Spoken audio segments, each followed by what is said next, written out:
Next up in the milk series is our oat milk soap. And first up, I have just been like, I don't know, the oat milk just, it blew my mind in all of the ways. And it's like completely 100% on me because I don't know how to look at nutritional facts apparently. But this, I was not expecting any of this from this particular milk. And I'm going to tell you more about all of the things that I was not expecting with this oat milk soap in just a minute. But before I do, hello, I'm Mrs. Soap and Clay. Let's make stuff.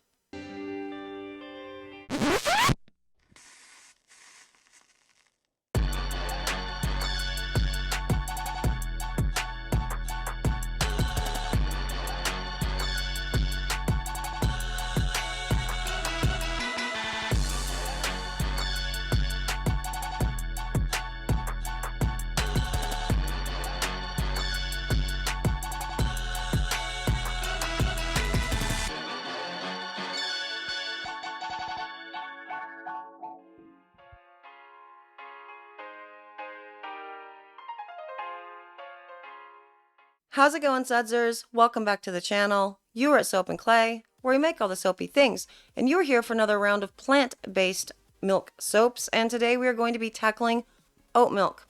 Now, this is not going to be in a powdered variety. You definitely get powdered oat milk, just like you can coconut milk or almond milk, and hydrate it and use it within your solution, which is normally what I do.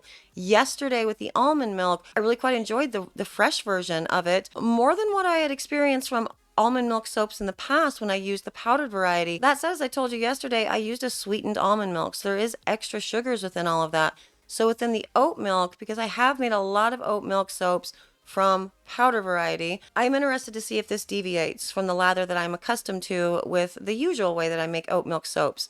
However, what I ended up seeing within this entire lye solution and everything within this soap threw me for a loop that I was not expecting at all when it comes to the fat content.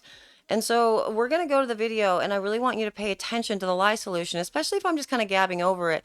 Look at how chunky it ended up being, how much fat came out of the oat milk. I was not expecting that, and I should have, I guess, because when I put oat milk in my coffee, it tastes like cream. It's delightful. And then I looked at the nutrition facts, and it has the most calories out of the 4 different types of milk that exist in my fridge. I love that for me. Cool. Anyway, let's go to the video. Pay attention to the fat content and weigh in on whether or not you think it's going to ultimately impact the lather. You know, this isn't live though, so anyway.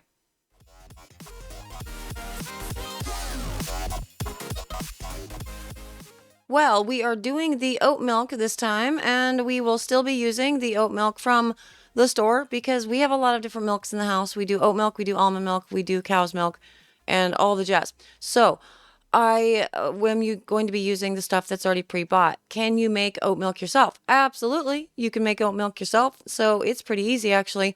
It's basically the same process as the almond milk, and so you're going to take like a cup of the whole oats, like your rolled oats, so not your instant oats. It's actually the less processing that has been done to it, the better, because you're going to be maintaining more of the cool stuff.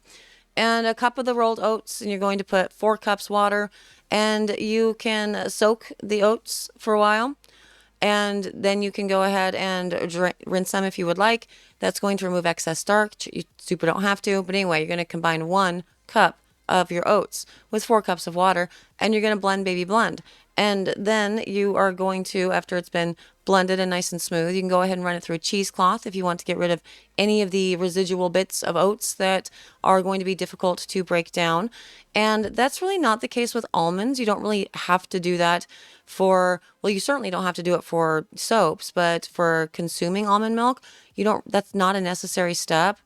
But you can if you would like, if you want a smoother consistency. With the oats, you kind of have to because they have those little pieces within them that are, well, I forget what they're called. They're like part of the husk, like the kernel, that are very, very hard, and just swallowing those whole might not be fun.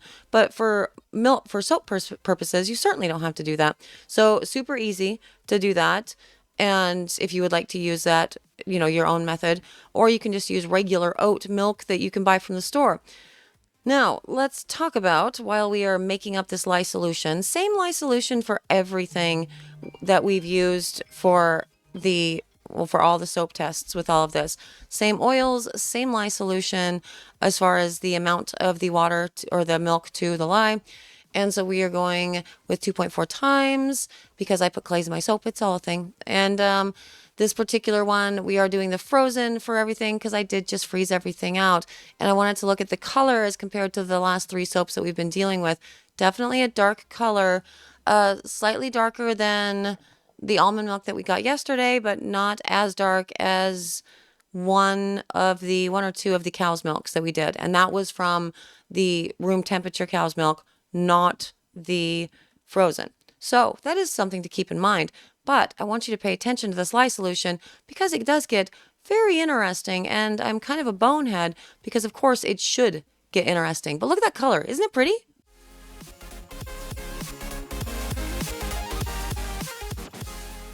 All right, now this is what the lye solution ultimately looked like after it had been allowed to cool down. Big, huge chunks of stuff, right? What do you do with that? Should you strain it out? I'm going to go with no. Why? Because this has a lot more fats than what we've seen in the rest of the milks thus far.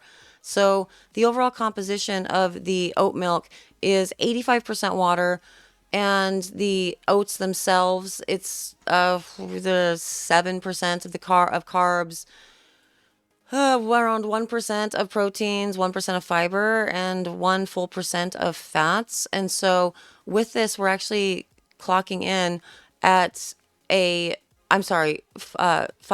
of fats. We're actually clocking in at a higher fat content than we are with the cow's milk and the almond milks. And so what that is, that stuff that's doing its thing, it's likely the fatty acids doing their thing. And so when you see there, I mixed it in really nicely. It's still not having the best of time. So definitely we need to take the stir stick to it to make sure that all those chunks are super broken up and everything is nicely emulsified. But it's great. You can totally do that because we're making soap, you know? So yay! That works out really well for everybody involved. So I'm thinking that if you ever see lye like that and all you've done is put a milk in, don't strain it. You're going to be straining all the good stuff out that you ultimately want. So in addition to the ultimately want, well, the carbohydrates are pretty high within all of this. And so I'm thinking it is going to be a pretty big bubbler. We should expect a bigger bubble than what we did with the cow's milk or the almond milk.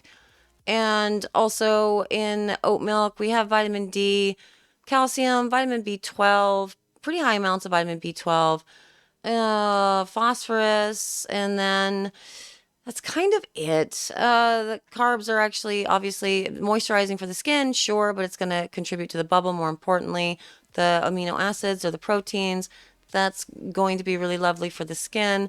The fats, obviously, it's going to turn into soap. So we like that, a slightly more super fatted bar. And then the fiber within all of this, kind of a higher fiber amount. It's interesting because fiber can actually calm irritated skin. So that's kind of fun, create a nice like skin barrier.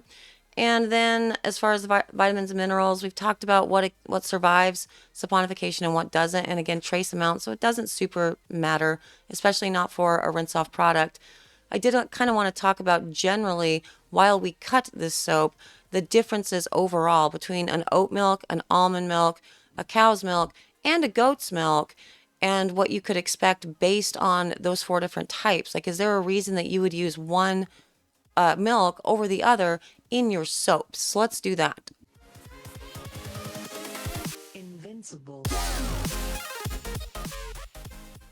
Okay, and onto the cut, and it's already starting to discolor. I expected it to discolor because I used a scent that discolors. So I really enjoy overall this, like the speckled nature of all of this because of the exfoliant that I put into all of it. I did not put any exfoliant into the cow's milk soaps. Is that going to impact the lather tests overall? It really shouldn't. These are very, very lightweight exfoliants. I didn't want anything that's too heavy that can ultimately clog your blade, your razor blade, considering these are shavers. And so this stuff is very lightweight and should not impact the overall bubble either positively or negatively when it's all said and done. Speckles there, absolutely beautiful though. I do love them. So the differences between oats, almond, cows, and goats, right? Well, the biggest benefit for an oat milk over everything else is going to be A, it's less likely to cause allergies. Two, it's very soothing. Oats are very, very soothing for the skin, it has extra humectants within them. So that's good. Almond milk, also usually suitable for sensitive skin, less likely for allergy problems. It is very well, as far as all the rest of the oils go, or the milks go, I suppose, it has a portion of vitamin E. I don't think we should count it. It is kind of a trace amount. So the biggest thing is going to be it's less likely to cause an allergic reaction. Cow's milk, it has, well, the lactic acid, kind of. It has lactose. And so, does it really matter? No, because we're not really creating lactic acid unless you're allowing it to sit out and create the lactic acid as it sort of rots on the counter. So, the biggest reason is going to be the benefit is going to be there's a lot more vitamins and minerals in cow's milk than what you're going to find in the oats or the almonds. So that is something to keep in mind. Now, goat's milk, something we have not made, but I do want to talk about in comparing all of these, right? So the goat's milk, very, very, it also contains, your lactic acid, your fats, your proteins, pretty similar to what you would find in a cow's milk. It also it's very rich in vitamins and minerals, so that's great. But the benefit of a goat's over a cow's or an almond or an oat is if it has these extra vitamins and minerals that you want, it's awesome because it's also less allergenic than the cow's milk because it has a different protein structure. And so overall, if what you're going for is something that's going to be guaranteed like skin sensitive, you're not going to have to worry about any sort of allergies, and you want all the vitamins and minerals in your soaps, totally go with the goat's milk. I don't get that luxury because I I am a completely vegan company. I don't use any animal fats or any byproducts of animals at all within any of my soaping. That lather is so good. Isn't that beautiful?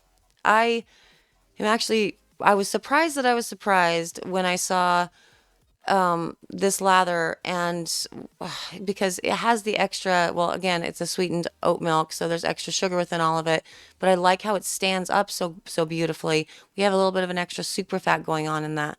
And so that's really what it's creating. I would still want to, because it's dripping off my arm and everything there, I would still want to add maybe a castor to this to really make that lather super bounce. But lye solution was super weird. I found this all very, very interesting as far as everything goes with this. I think probably I definitely have a favorite when these are all said and done, but you're going to have to weigh in and tell me your favorites for all of the milk soaps thus far. Okay, so we have to talk about the lather. It's stupid. I love it. Are you kidding me? That is not the lather that I normally get when I make an oat milk soap from the powder variety. It was delightful for sure. It did have an extra super fat, just like all of these soaps do, but it had a slightly bigger extra super fat. What does that mean? Probably nothing. Because you don't have to adjust your lye for much of this when we're just dealing with a very small amount. But does it impact the lather? It shouldn't. It should make it more moisturizing, which this definitely was. This was lather that was just kind of just dripping off of my hands. It was very delightful. The only thing I would change with this is add a castor oil to it to really bump the lather to make it more stable, because again, these are my shave soaps.